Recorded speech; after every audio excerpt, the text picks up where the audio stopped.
the car was actually reasonably pacey. Not quite good enough for pole position, but definitely up there at the sharp end of the grid and able to compete.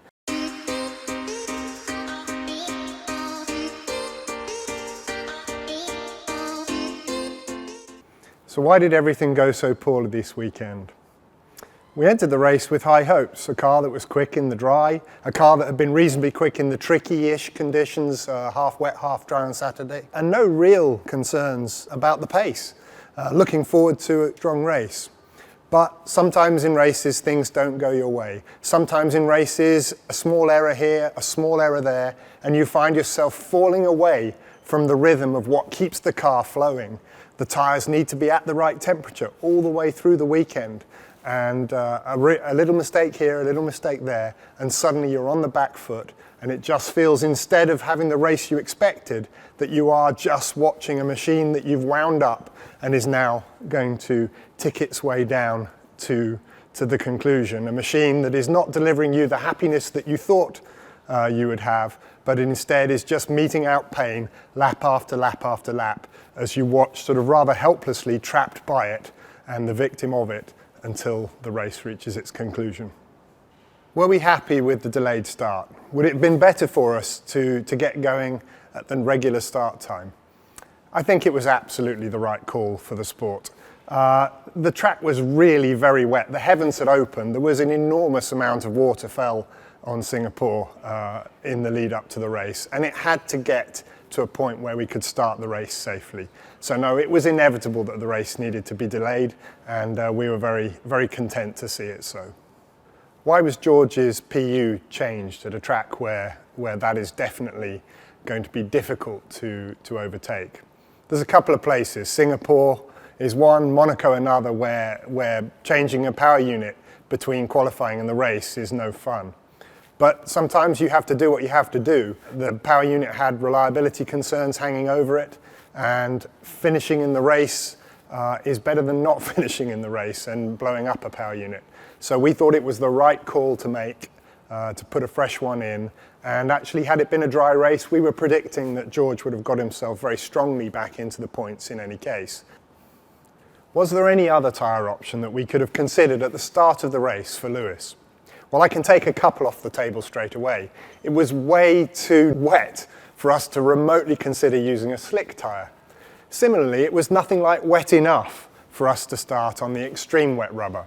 So the only choice was intermediate, and the only discussion was what flavour of intermediate we should be putting on the car. Two choices. You can either go out with brand new rubber, fresh rubber, or you can use a used intermediate, one that has had some scrubbed work done on it in some previous laps.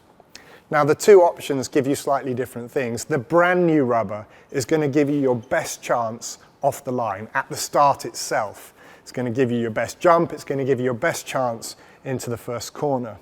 The scrubbed rubber, however, will probably just find its feet a little bit more sure-footedly in those opening laps of the race. It will let the driver feel more comfortable straight away.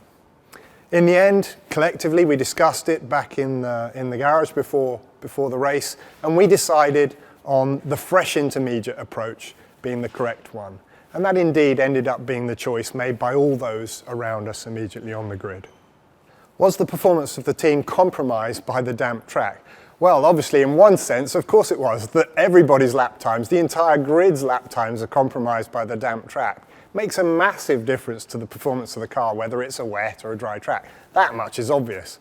The question is whether or not we were compromised in a relative sense. Was our car more affected by that wet track than others? I would say not, honestly. We had seen on Saturday, when you are on your own on the track in qualifying laps, that we had similar damp conditions. The track went from intermediate to dry conditions throughout qualifying, and we were competitive throughout all phases of that.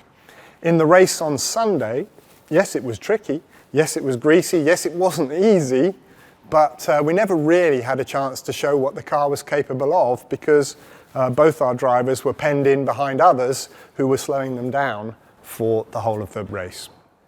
What happened to our pace? We were obviously quick in qualifying, but it's seemingly not being able to reproduce it in the race. Well, I think that's very much just a a fact of life of racing on a wet track that is very difficult to overtake on, with two cars that are a bit out of position. In case of George, very out of position. He's right at the back of the grid trying to make his way through, and so coming up against cars that are way slower than he is. So you never really got to see George's pace. In the case of Lewis, he was behind a car that he'd been quicker than in qualifying because of not managing to stay ahead of Sainz in the first corners. And thereafter was penned in by a slower Sainz in front of him, and so unable to show the pace that he had in the car. In the very opening laps of the race, where it looked as a little while that he might be struggling to live with Sainz's pace, that was pretty much dictated by the fact that in that first corner battle with Sainz, where Lewis was pushed wide, that meant that Lewis went through a lot of standing water with his tyres. That immediately took 10 degrees out of the rubber, 10 degrees centigrade out of the rubber, and made it so that it was very difficult for him to find grip in the subsequent laps. Takes a few laps then to get the thing back up to sort of the temperature that you wish to have, but by the time he did that, he was able to pull up to Sainz's bumper and was then penned in by that. Are there any positives we can take from the weekend, and can they be carried forward to Japan, and in fact I would add to the races beyond? Well, I think there are plenty of positives, despite the fact that I think no one in our team colours would describe that as a good race on Sunday. But there are positives to take from it. Singapore has traditionally been a very difficult track for this team. Not difficult in the way that we saw on Sunday, but difficult because we've struggled to show any sort of pace at that track, even in years where we've been very, very dominant in every other track. Well, this weekend we showed on Friday in free practice 1, we showed it again on qualifying, that the car was actually reasonably pacey. Not quite good enough for pole position, but definitely up there at the sharp end of the grid and able to compete. We saw on the Friday that it had very good long run pace as well, and would have had a decent race in normal circumstances. So those are things that make us feel good. If we cast our mind back several races earlier in the season, well, it was a very, very different animal back then, and we've managed to progressively make it quicker through the whole year.